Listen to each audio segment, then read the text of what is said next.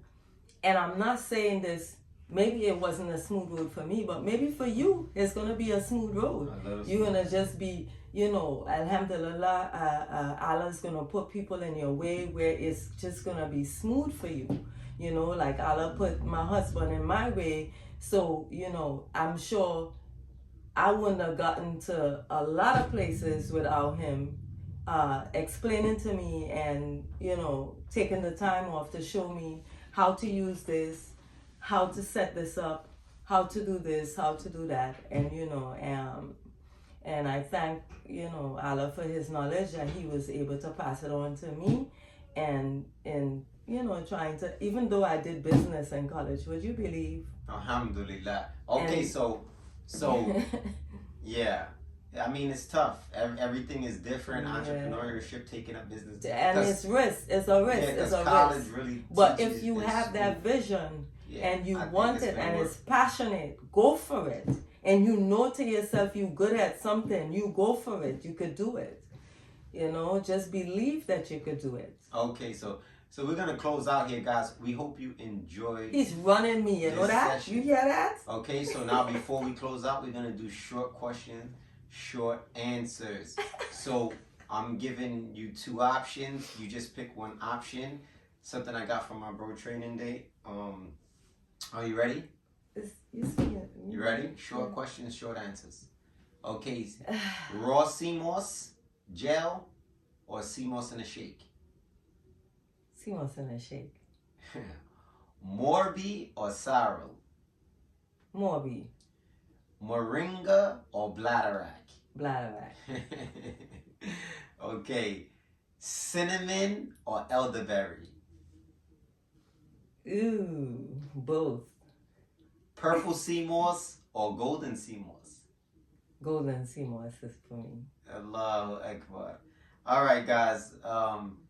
We're signing off, man. Much appreciated to my wife for coming on. We're gonna have a lot more of these with different people that's entrepreneurs, just trying to give their insight how it was leaving it 9 to 5, becoming an entrepreneur and whatnot. So guys, stay tuned, stay rip, 6-pack, big back.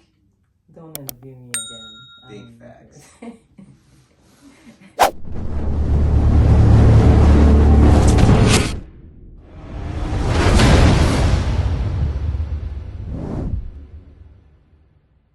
Indeed, in the body, literal translation, is a lump of flesh, a piece of meat. إِذَا صَلَحَتْ صَلَحَ الْجَسَدُ كُلُّهُ. And when that lump of flesh